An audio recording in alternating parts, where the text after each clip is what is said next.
This is a donut. It is very sweet and very good. But if you'd never tasted a donut, you wouldn't really know how sweet and how good a donut is if you'd never had that experience. Transcendental meditation is like that. Transcendental meditation gives an experience much sweeter than the sweetness of this donut. It gives the experience of the sweetest nectar of life, pure bliss consciousness. As Maharishi says, those who don't know, they don't know. Those who know, they enjoy. I hope this following documentary gives you some good news about the sweetness of life.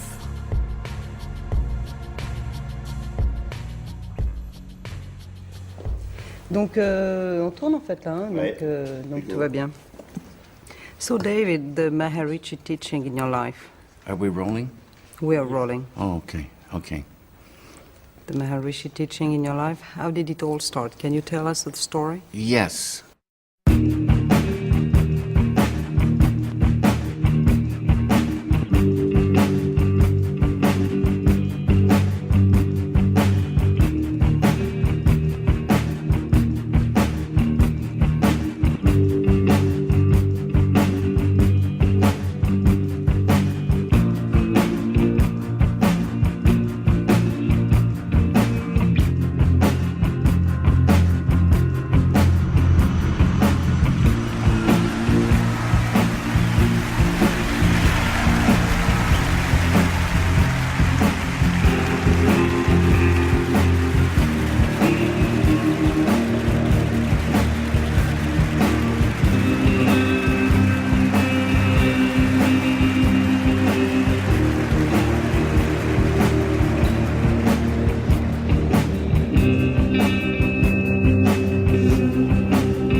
draw a picture of yourself. Oh, I'm going to draw a picture of myself. You don't have to. It's kind of fun, yeah. So just like to do that. That'd be fabulous. Is this got a like a felt tip? Would you like a felt tip?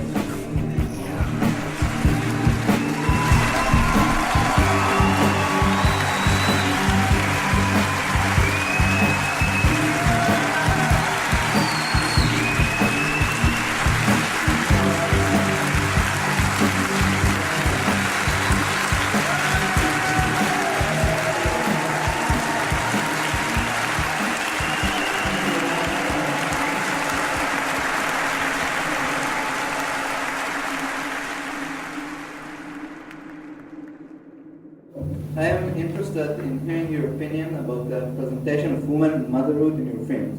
Can you explain? No. I don't think about women and motherhood. I get these ideas, and maybe later I say, oh, there's a woman here, and this woman is a mother.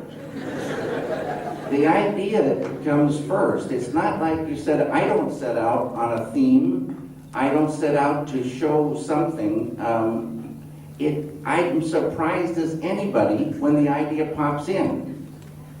When you settle down in your mind and transcend, where goes emotion, what happens to emotions, and are they beneficial in this? Yeah, when you transcend, you go beyond thought. You just experience pure consciousness. It's like silence, but lively silence. It's like dynamic. And when you come out of there, the dive in is like that, but when you come out, the splash of that diving in is bliss. Bliss. Bliss is also intelligence. Bliss is love. Bliss is energy, because it's one thing. But you feel it as intense happiness. And the mind can sing with bliss. So it's two things. It's emotion and intellect, just sort of singing in bliss. And all these emotions that are positive in life just get more intense. But negative emotions, like sorrow, for instance, everybody knows some people that are just sad and they hold on to sorrow. Let them start diving within and experience the big ocean of bliss, happiness, and that sorrow will lift away. Could you just describe, in whichever way you like, your creative process? Yeah. Ideas. We're nothing without an idea.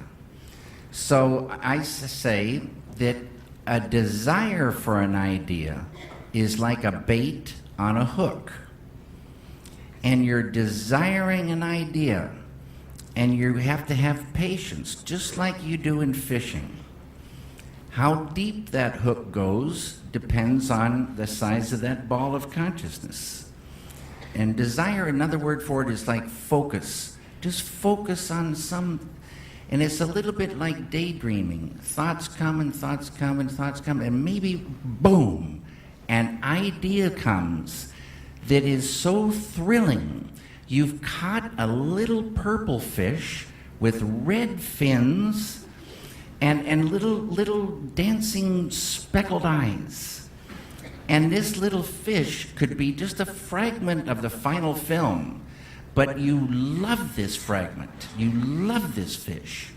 And that idea, you write it down so you won't forget it. Then, now that you have that fish, even more powerful bait. And soon, others will swim in and join to it. And a thing will start emerging called a script. And it goes like that, for me anyway, fragments. But it's all ideas coming, ideas that I fall in love with. And I'm going to fall in love with different ideas than you will, but there's billions, trillions of ideas coming. Ideas for everything. So that's how it goes. Then you get the ideas organized in a script, and then you translate those ideas to cinema. And along the way, you stay open, because a thing isn't finished till it's finished. There can be happy accidents. You say, how did I get so lucky to get this thing? I thought this was complete, but this is beyond the beyond fitting in here and jumping it. Stay on your toes. And don't walk away from any element until it feels correct, because it's built out of many, many, many elements. Stay true to the idea all along the road, and then you have some hope of the whole working. Thank you very much. Thank you. What is your feeling between the awake dreams and the sleeping dreams? The one that's awake, you're awake, and the one you're sleeping, you're sleeping. So, yesterday you said in our news that you want to create invisible university here. What does that mean, actually? I'll tell you, invincible in this case has nothing to do with military. Zero. It's invincible, another word you could say dynamic peace. A kind of a peace that means no harm can come from within Estonia, and nothing bad, nothing negative can come from without to harm Estonia. Oh, okay. Yes. Now, will you help support this university for Estonia? Yeah, I think. Put her there. That would be so beautiful. Thank you. Fantastic. Thank We'll you. do it.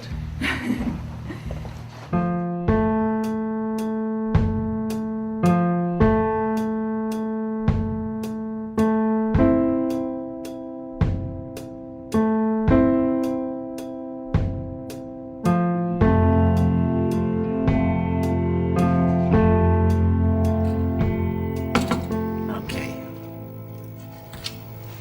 This here represents the surface of life. Surface. And we see surfaces, surfaces.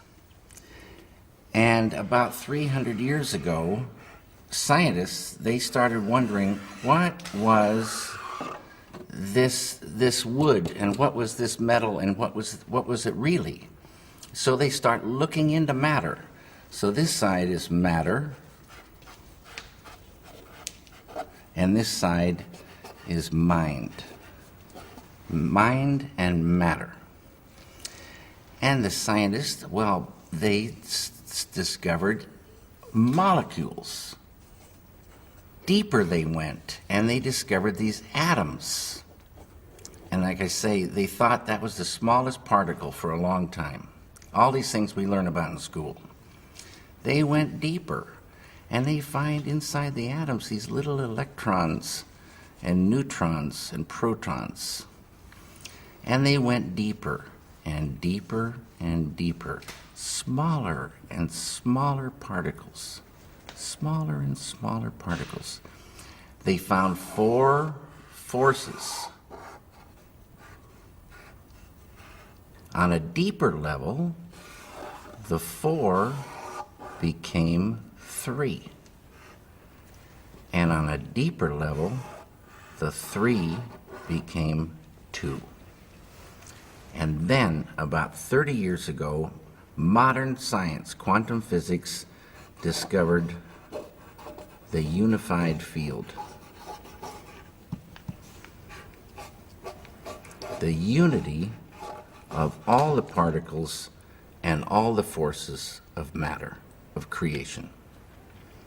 Not only did they discover the unified field, but they found that everything that is a thing emerges from this field of no thing. Unmanifest it is. Unmanifest. It is no hyphen thing, but all things come from it. Anything that is a thing has emerged from this field of unity. It's oneness. The scientists know this exists, but if they wanted to get there, you can't get there. It's unmanifest. You can't walk into this field. But any one of those scientists could practice a technique, transcendental meditation, which, remember, true happiness is not out there. You're given a mantra, a very specific sound, vibration, thought. Very specific. It needs to be life-supporting at all deeper levels. And that mantra that you're given, that Maharishi gives, the key that opens the door. The mantra turns the mind within, turns the awareness within, and you naturally dive. Why is it natural? because each deeper level of mind and each deeper level of intellect has more happiness. And the deeper levels of mind and deeper levels of intellect correspond to deeper levels of matter. At the borderline of intellect, you transcend. Transcend is the key word. It means to go beyond. You're going beyond field of relativity, duality, experiencing oneness. Pure, unbounded, infinite consciousness.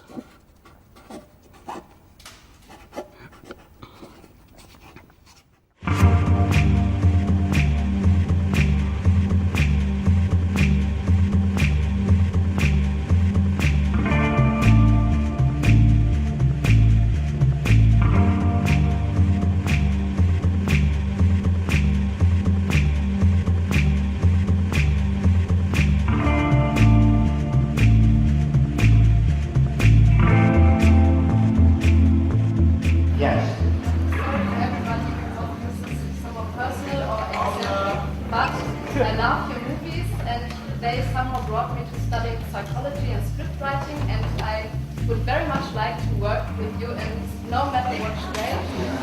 And I think I understand what you're doing and what you're thinking, and I would be very happy. Thank you very much. This young lady, like many, many women, would love to work with me.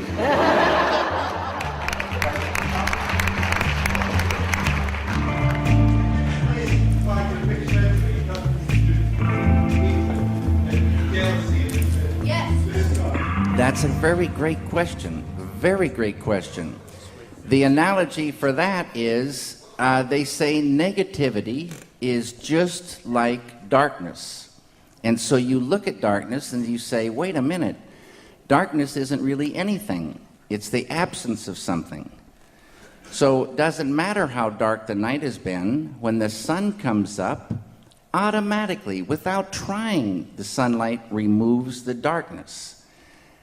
Sunlight doesn't remove negativity, but this light of unity removes negativity just like sunlight removes darkness. Negativity is just the absence of that all-powerful bliss and all-powerful love, all-powerful energy, dynamic peace, harmony, coherence. You enliven that, and negativity lifts away. It can't live in that light. Will we ever get to meet Ronnie Rocket? Ronnie Rocket is a script I wrote after Eraserhead. I really, really tried to get that thing going. You know, Eraserhead was not setting the world on fire in terms of money.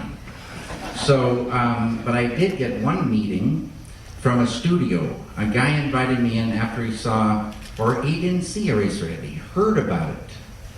And he invited me into his office. And he said, what else you got? And I said, what do you mean? He says, you got anything you want to do? And I said, yeah, I want to make this film called Ronnie Rocket.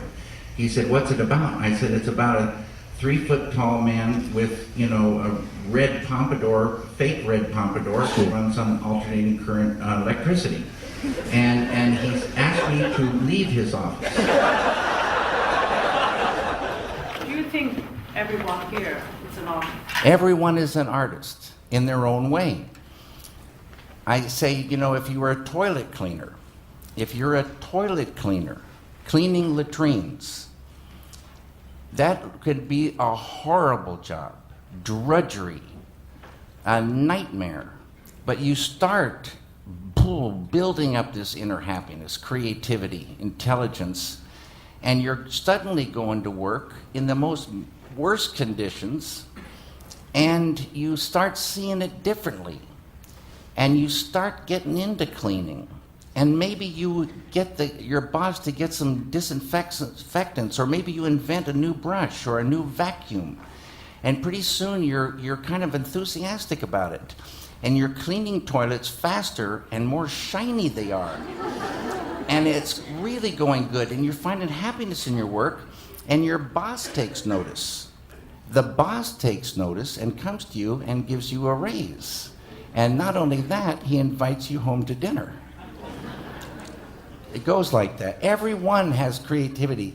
You can just get more and more and more of it. Everyone knows about catching ideas. You can just catch more. And everyone knows about stress. Everyone can see that stress lifting. Everyone knows of some kind of suffering, and they can see that suffering start to go or become less and less and less. I would like to ask you about your failures. About failures. Yeah. Failures are so incredible. A failure is a big, big sadness and a horror, but there's nowhere to go but up. So it's a freedom as a result of a failure, a huge euphoric freedom. There's no way you can lose more, you just can gain. A success is so beautiful, but then, oh my goodness, what if I fall? The next thing better be very, very special, or the whole thing's gonna crumble. You get tense, you start worrying. A success can be a nightmare. Both things have the good and the bad. What is, according to your opinion, the role of the artist or the filmmaker in this world? In my mind, have the great privilege and euphoria of translating ideas, and ideas that can create a world that people can go into and have an experience. Here's a theater, and you're going along in your world, and you stop in, and you sit, and the screen is giant, and the sound is good, but the lights are on now, and people are still seating. And then suddenly the lights dim, and the curtain opens, and the thing begins, and we can go into another world and only exist there because of that film. It's a magical, beautiful thing. Take people into another world and give them experiences. Take yourself into that other world and give yourself an experience. It's a magical medium. That's the role, to make new worlds. Could you kindly reveal how did you create the baby creature in Eraserhead? You must know, I never talk about the baby. This consciousness has qualities: infinite creativity, intelligence, energy, love, power, and bliss. Dynamic peace. Always been there, never had a beginning, it is and it will be forever. Unbounded, infinite, eternal, immutable, immortal consciousness, fullness. Any human being can experience this easily and effortlessly with transcendental meditation. Transcendental meditation is just a vehicle to get you here. When you experience this level, you enliven it, and it grows in the individual. So if you started with a ball of consciousness this big, everyone has consciousness. Consciousness is the way to understand consciousness. If you took it away, you'd see what it really is. If there wasn't any consciousness, we wouldn't exist. And if we did exist, we wouldn't know it. It's the I amness of life. It is life itself.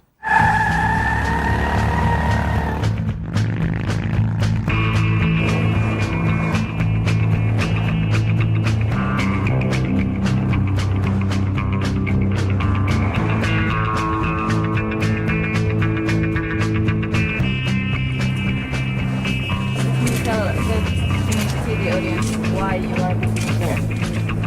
I'm visiting here to establish Invincible Finland University. I'm also here to talk about films people want to creativity, meditation, and peace. What do the works of Franz Kafka mean to you? Franz Kafka. Yes. I love Franz Kafka's The Metamorphosis. That piece of writing does something to me. And I love the character, Gregor Samsa. I love what he seemed to be going through. I love the kind of humor and absurdity and yet big truths swimming through it and the way the story is told. I love it. It thrills me.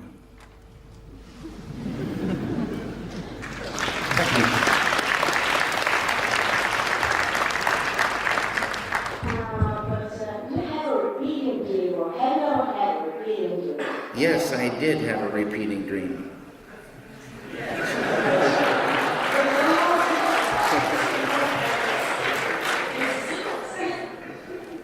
Pardon?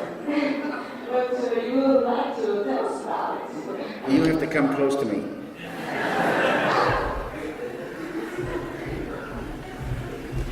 Okay, now you stand, right there. Okay, I had this repeating dream, and I'm in the desert, and the desert is completely empty and flat. And way in the distance, I see my father start walking toward me, and there's the heat waves. And I know that I have a good father and a bad father, and I don't know which one this is. And he's walking closer and closer and closer, and all of a sudden, whoa!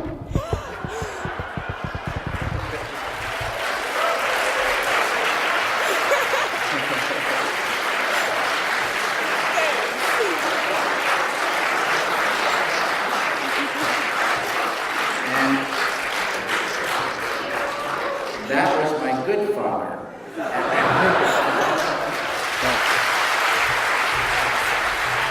O sofrimento afeta a criação de modo negativo. Como o senhor explicaria que artistas como Van Gogh e Artaud, por exemplo, produziram uma obra tão genial tendo sofrido tanto? Se eles meditassem, isso poderia desequilibrar a genialidade de suas obras? This is a very beautiful, important question. And this is part of the myth, I think. Van Gogh did suffer. He suffered a lot. But I think he didn't suffer while he was painting. He went out to paint because he loved to paint. And it might have been one of the happiest, only happy times in his life when he was painting. It was so thrilling for him to be painting. But he didn't need to be suffering to do those great paintings. And I know Van Gogh would have been happier if he'd been able to transcend, dive within. And I know his work would have been as good, better, or even better than good. It stands to reason. The more you suffer, the less you want to create. If you're truly depressed, they say you can't even get out of bed, let alone create. If you're truly angry, occupies the whole brain, poisons the artist, poisons the environment, little room for creativity. And I use this example. If you have a splitting headache, and you have nausea, you're vomiting, and you have diarrhea on top of that, how much work are you going to be doing, and how much are you going to enjoy it? Give the person a technique to lift that sickness, lift that negativity, and enjoy life.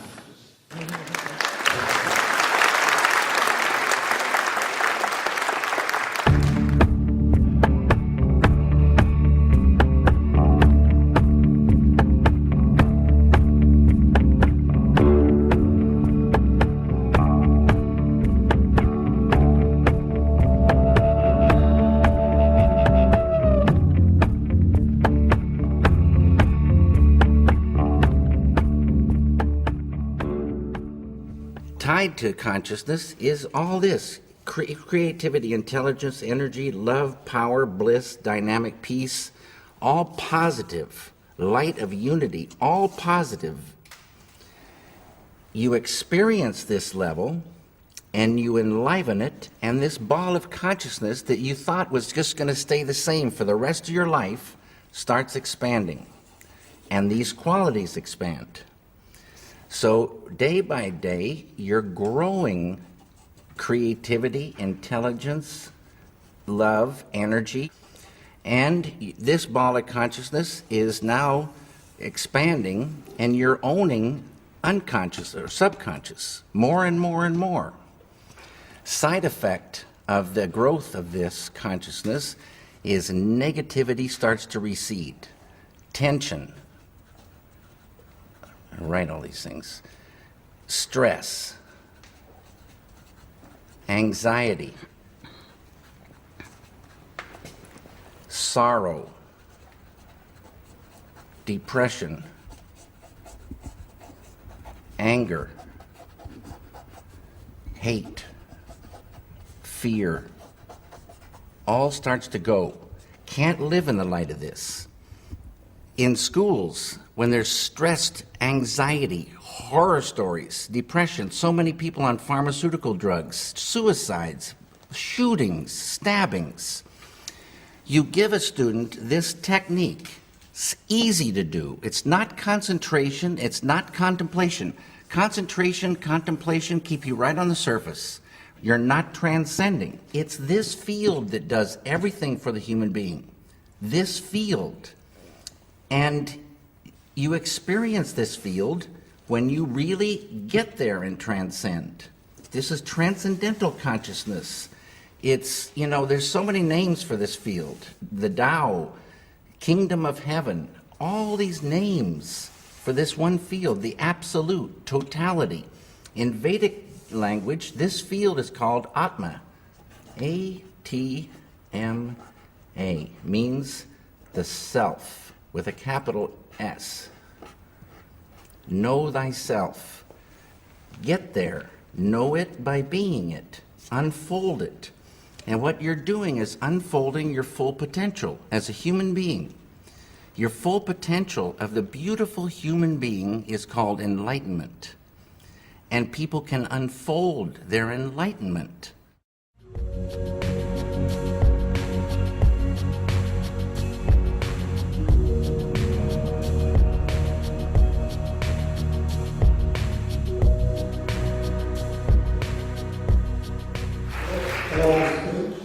Yes. I heard what you told us about meditation.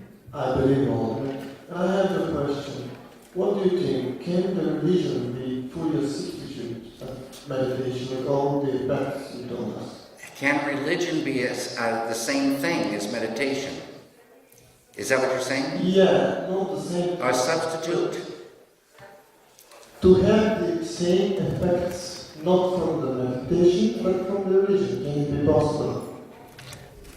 That's a tricky question. I think all the great religions had in the beginning keys to unfold, enlightenment, to unfold a spiritual enlightenment, God realization.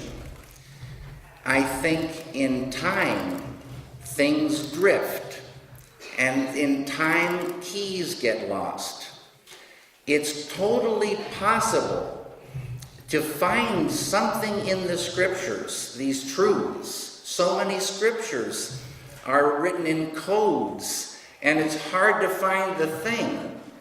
It's real hard to find the thing that opens that door to the transcendent. Prayer, they say prayer on the surface of life is like sending a letter with no stamp and no address. The deeper you can pray, the more power it has. And the deepness of a prayer depends on that ball of consciousness. If you have a ball of consciousness here, you can pray this deep. If you open that up, you can pray or desire this deep. You open it up more, you can pray at a deeper level. And they say on the deepest level, your prayer will be answered before you even get it out of your mouth. It's a tricky thing, but all the great religions, I think, have as their goal God realization. God realization. Total spiritual fulfillment, liberation, salvation. And I think all the great religions flow to the one ocean. And that one ocean is totality. Totality is consciousness. There is nothing else but consciousness. And that consciousness, you could say, is the light of God, is divine being. All of creation, they say, comes from this ocean of consciousness, unbounded, infinite, eternal, immortal, immutable consciousness. How does something come out of unmanifest consciousness? Quantum physics says it comes out in a process called spontaneous sequential symmetry breaking, whatever that means. But there's Vedic, science of consciousness, many steps, how unmanifest pure consciousness manifests everything that is a thing. And any human being with this technique can open the door to that unbounded, infinite, divine being, light of God, pure consciousness, creative intelligence, the absolute, totality, self, and expand that. So there's no problem with any religions. People from all religions practice this technique. And because understanding grows, they understand their religion more. And because appreciation grows, they appreciate their religion more. And another thing, when that ball of consciousness gets bigger and bigger and bigger, they say that if you're reading the Bible, the code under incandescent light looks just like a code. But under more and more of that light of unity, that spiritual light, boom, the meaning leaps off the page. Strange thing. You're unfolding infinite intelligence, infinite understanding. The whole thing comes clear one day. Thank you. Thank you. I know that you don't like to go into, analysing your movies, and you want to, as has been said, leave that to the viewer to take from it what they will. Right. Is that in any way influential to something which I see has been quite central to both Mulholland Drive and Inland Empire, which is the statement, actions have consequences? Sure. But I just not a message thing in there, but there are, when you make an action, there's consequences. Everybody knows that. And so they say what you sow is what you reap. If you plant wheat, you may wish corn was coming up, but wheat is going to come up. The question is, when is it going to come up? And that's a thing like with O.J. Simpson. O.J. Simpson walked out, free. Everybody knows he did that thing. He said he was doing, yeah, we got to keep it quiet.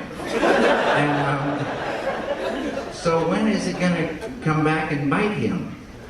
And everybody says, well, it must not be what you sow is what you reap. O.J. Simpson walked out, but it will come back and bite him. How would that make a difference between real experiences and imaginary ones in meditation? That's a good question. It's like you could sit like the thirsty man. You can sit with your empty glass and imagine water, and it will not quench your thirst.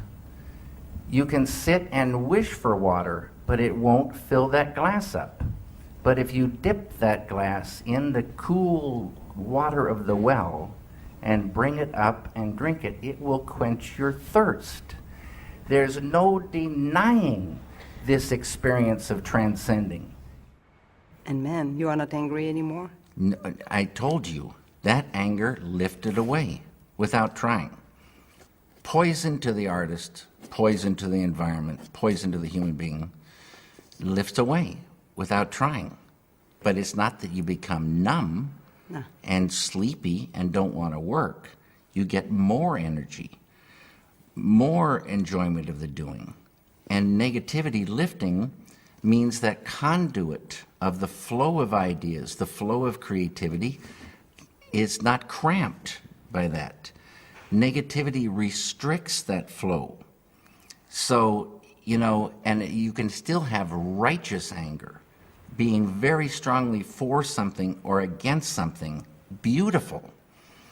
But the kind of anger that is just bitter, just like selfish kind of anger, no one wants to be around this kind of person, and the person's poisoning themselves.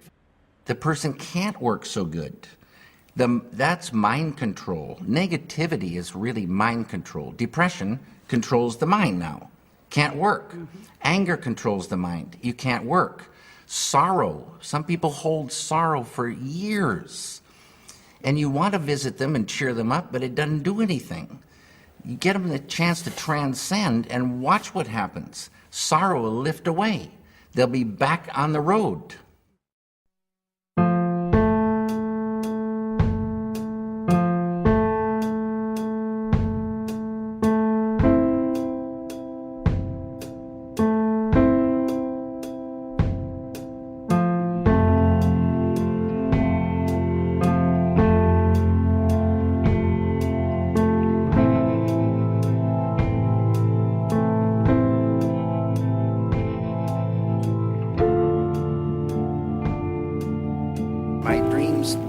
Influence my movies.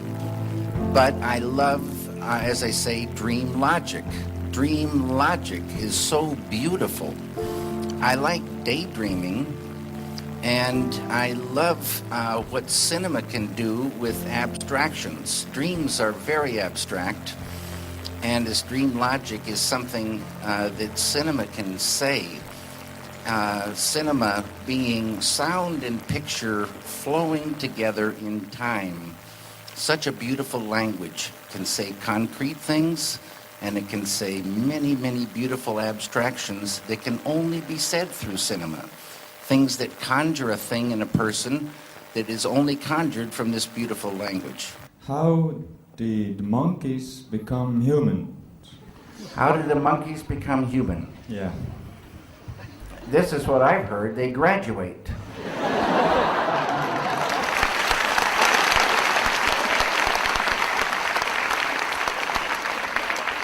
What would you say the meaning of life is? The meaning of life. So cool. The meaning of life is totality. Everything. More than the most. Smaller than the smallest, larger than the largest. Totality. The human being is an exquisite being, and we have a potential, and that potential is called enlightenment, fulfillment, total fulfillment, liberation, salvation, and it's huge. Supreme enlightenment. That's the meaning of life. The meaning. Know it by being it. My name is Tamir. I'm a film student. Today was my first day. Fantastic. Best of luck to you. Yeah, that's what I want. Maybe you can give me a good tip, good advice. Someone just started. Yeah, I'll tell you first film. I tell you this real good advice. Be true to yourself. Have your own voice ring out. Other things can inspire you, but find your own voice. Be true to that voice. Don't let anybody fiddle with it. Never turn down a good idea, but never take a bad idea. And be true to the ideas all the way along, every element. You'll just, and then start your transcendental meditation.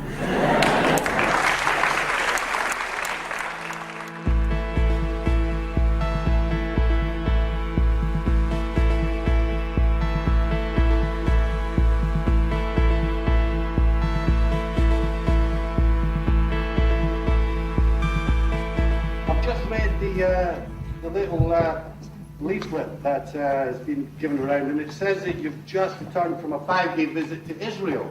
Right? Well, I'm sorry, and I don't want to be a damper on things, but I'm appalled. I mean, it's like, Israel, David, at this point in time, how could you possibly, and what do you have to say about, how can Palestinians possibly get anything from the meditation, and what did you do there, and what do you feel about the situation there, to be a guest of the apartheid state of Israel? I feel real good about it. Had a great time in Israel, went to Jerusalem, Haifa, and Tel Aviv. Met about 3,500 film students. Met the president of Israel, the mayor of Haifa, and a lot of really great people. Transcendental meditation is for human beings. Doesn't matter where you live. It's for human beings.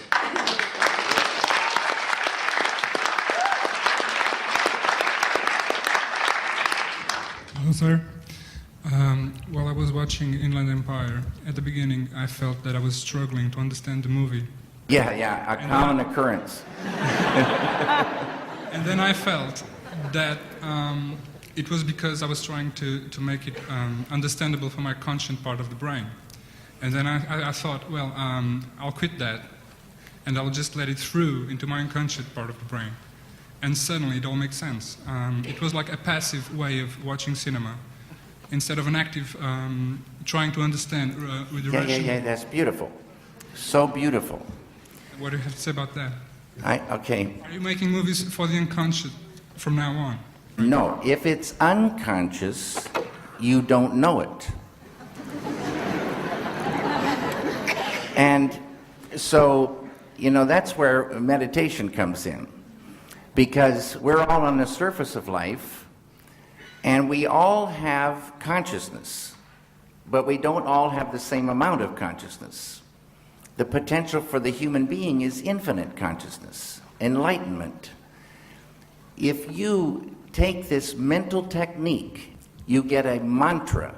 Maharishi's mantra turns the awareness within, and you naturally dive through subtler levels of mind, intellect, and you reach the border of intellect, and you transcend, and you experience the unbounded, infinite, eternal ocean of consciousness.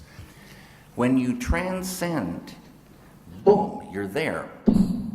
It's a field of infinite happiness, bliss they call it, infinite intelligence, infinite creativity, infinite love, infinite energy. You experience this, and the experiencing of it enlivens it. You infuse it. And whatever ball of consciousness you had at the beginning starts to expand. And all those positive qualities start to expand.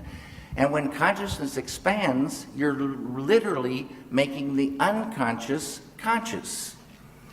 Now, when thoughts come up, you can catch them at a deeper level. Expand the consciousness, catch thoughts, ideas at a deeper level. Huge thing for the artist. Ocean of all-knowingness. You infuse that. Intuition grows. What was happening to you, and I think, in the thing, is that you just started feel-thinking. Not intellectualizing, but intuiting a thing. So the experience comes, you don't get, the intellect will take you only so far. You were intuiting. Now, for the artist, intuition is the #1 tool. If it was just intellectual, you could get it in a book. But intuition is a thing. It's more than emotion. It's more than just a gut thing. It's a kind of knowing. Knowing when something isn't correct, knowing how to make it correct. Taking in information and knowing what it is. So beautiful. You practice transcendental meditation, right? And you're a proponent. You support that. Do you think that other forms of meditation are just as valid as well to anybody who's interested in meditation? That just meditating is in itself the most important thing, rather than what type of meditation it is? I'd like to say they're all the same and anyone is fine, but I don't believe that. There's The key to me is transcend. Transcend. Experience the deepest level of life. All forms of legitimate meditation have as their goal enlightenment. Like they say, all roads lead to Rome, but some are dirt roads, some are two-lane highways, some are stone roads, and there may be a superhighway to Rome.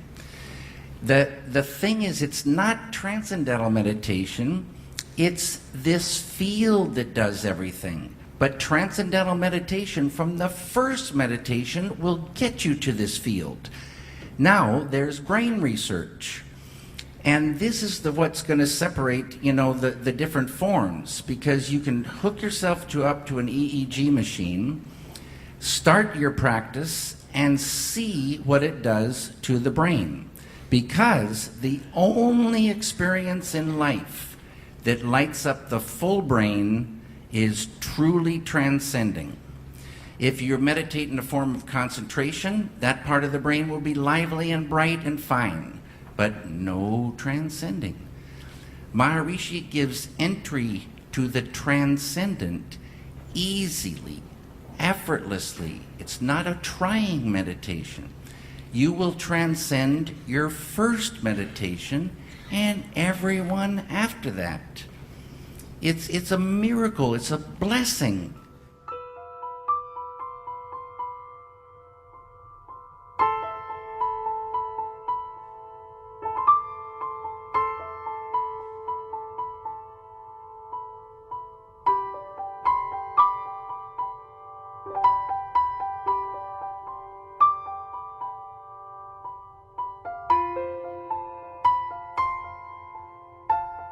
You started 34 years ago to go deeper and deeper into that spiritual journey, but it's lately only that you decided to go public about it more and more.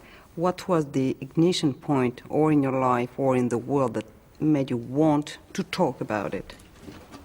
What happened? This right here, Water the Root Peace Creating Group. This one here, I don't know where over there. This is the individual here, and the same phenomenon happens with a group. Lots and lots of people, square root of 1% of a population. So, like I said, for France, 750 to 1,000 do the thing. A group, quadratically more powerful than the same number scattered about. And this is a thing, like my friend Dr. John Hagelin says, if you have two loudspeakers and they're separated, you have one volume, you put the two next to each other and you got the equivalent of 4 loudspeakers. You put 3, you've got suddenly 9. It's called constructive interference. It's a real thing. A group, close, doing the program, advanced techniques.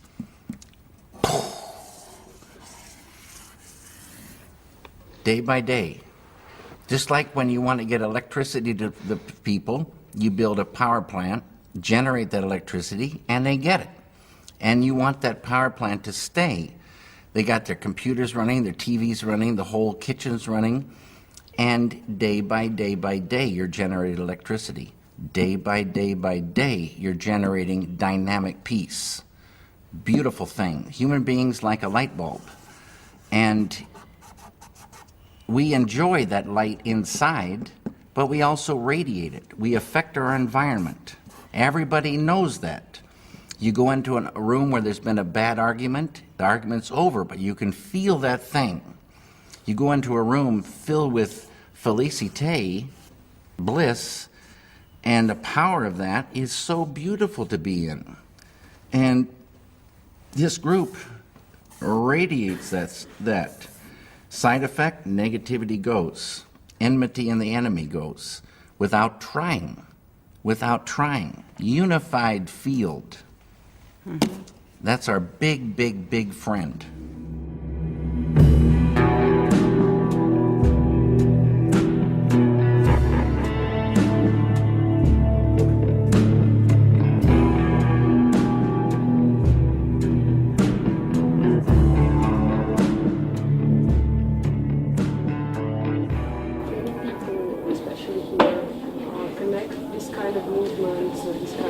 meditation with the word sect. This is the old way of thinking. I don't want to belong to any sect. I'm an artist. I don't want to be part of any kind of sect. It's not a sect. It's a technique that fuels all fantastic things. And I don't want another religion. This isn't a religion. It's a technique that opens the door to the transcendent, and it can be proven now that it does open the door to that. All these misunderstandings, nobody is getting rich. Huge amounts of money are being spent to help humanity. Maharishi has 2 goals: enlightenment of the individual, peace on earth. Unbelievable. Works 22 hours a day for 50 years now to make this happen. It's absurd to think about it any other way. Absurd. It's just a lack of knowledge. What are your feelings about Quakerism? Quakers are beautiful. Mel Brooks once said, "Do you know, David, what the difference between a Quaker and a Shaker is?" And I said, "No, Mel, I don't." He said, "Well, a Quaker will come into a room like this.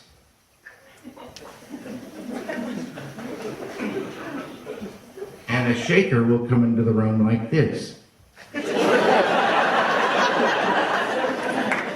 My first wife went to a Quaker school, a friend's school in Philadelphia. Probably the only peaceful place in Philadelphia. Yes. David, great to hear. Thank you. Thank you. I just got one question. I didn't understand the point about transcendence. Because before you were talking about consciousness. Yes. And that without consciousness, you were truly saying there is no life. That is true indeed. But on the other hand, you're saying you have to transcend.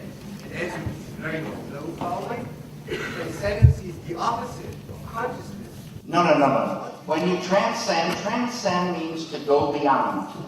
So, okay. We're talking about words.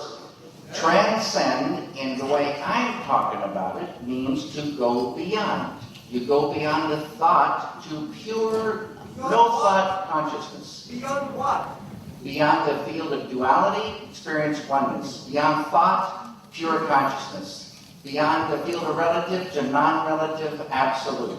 That's what you go beyond. That's exactly beyond consciousness. No, it's pure consciousness. Pure consciousness.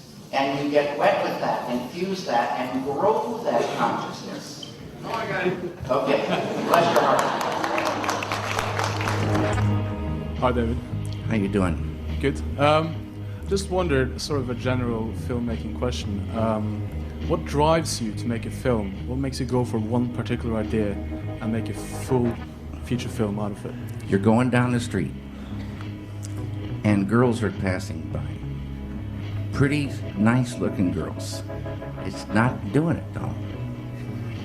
You round a corner, and boom, there she is. No question about it, and you are in love. This is the thing. That's what drives you.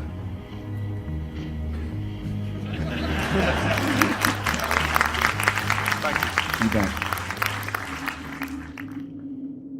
And this is all the thing tied to peace. It gets to the point where you couldn't hurt another human being. It would be like hurting yourself. This is the way it is supposed to be. It's not the way it is, but it would be so beautiful. But the key is there. This feeling, it just grows, and it's real. It's much more real feeling than our world, which is pretty much an absurd joke when, somebody is blowing children's heads off in the name of peace. It's a sadness. It's the old way. And now there is a new way to real peace. Had nothing to do with killing. And so it's reached a point where you just wouldn't ever think to hurt another human being. And you travel in real peace, you travel and you meet friends, not enemies. The light of unity destroys the enmity in an enemy, destroys negativity. There's no more enemy.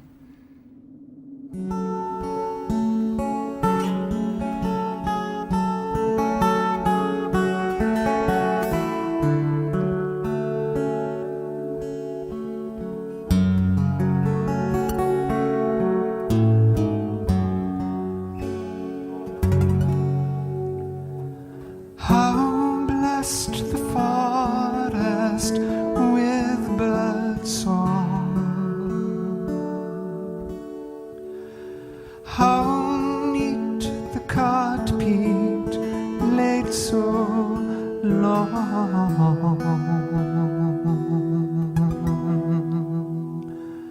I felt like a grain on your sun.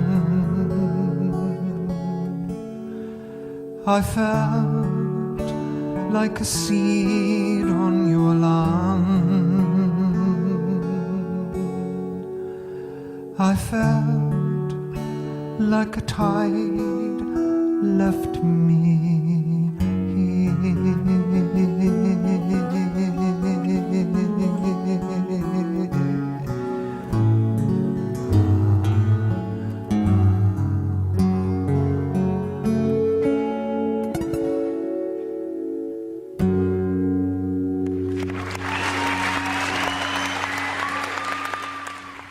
And I want to say one more thing, because it's a nice thing to think about. If you hear of a light bulb that does not remove darkness, you have not heard of a light bulb. If you hear of a peace plan that does not remove negativity, you have not heard of a real peace plan. This removes negativity. Real peace is not just the absence of war, it's the absence of the seeds of war, negativity. You want real peace, enliven this field of unity. There's an analogy. If the world is like a tree, we see that the tree is not in the greatest shape. The leaves are turning yellow and they're turning brown. The branches are drooping. The tree is not healthy. Up till now, we've been trying. We chase one leaf at a time, try to make it green. Surface cures, surface cures. As soon as maybe we get one leaf green, 6 more leaves behind us are turning yellow. It's a never-ending horror story. They say the experienced gardener doesn't worry about the leaves. Get it from the source, get it to the roots, the deepest level. Bring that nourishment from the deepest level. Unified field, always been there, infinite, eternal. Get it from there, bring it up. Automatically, the whole tree comes up to perfection. It's a never-ending story because a piece on the surface, it doesn't address the seeds of war. All that hate, all that anger, all that sorrow, despair, tension. It's a piece of paper. But underneath you enliven that, the thing changes. The hate goes, the hate lifts. A man goes to bed filled with anger, wakes up and wonders where it went. This is a true phenomenon. The technologies exist to enliven this deepest level, and watch what happens.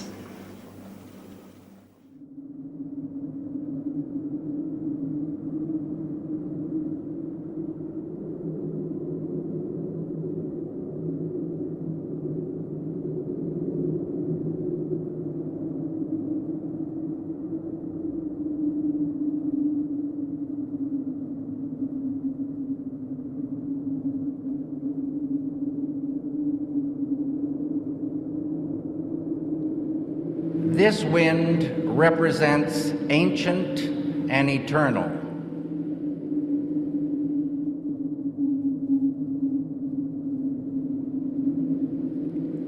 This ocean represents the ocean within every human being. And this ocean is an ocean of consciousness. And it is a big ocean. It is unbounded and infinite. And this ocean of consciousness within has qualities. So it is an ocean of infinite intelligence, creativity, happiness, known as bliss, infinite universal love, energy, dynamic peace. When a human being, any human being, dives within and experiences this ocean, swims in this ocean, life gets better and better and better. This is the within that they've always been talking about throughout time. Ladies and gentlemen, change truly begins within.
Cappuccino time. Wow. It's here? Yeah. Wow. That was fast. Well. Hey, Patrice. This is a beautiful moment. Come on. You have cream. Oh my God. It's heaven. No, merci. No cream, we said. Thanks a lot, Patrice. Correct me.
I hope you enjoyed this documentary. Thank you very much. And I wish you all the very, very best.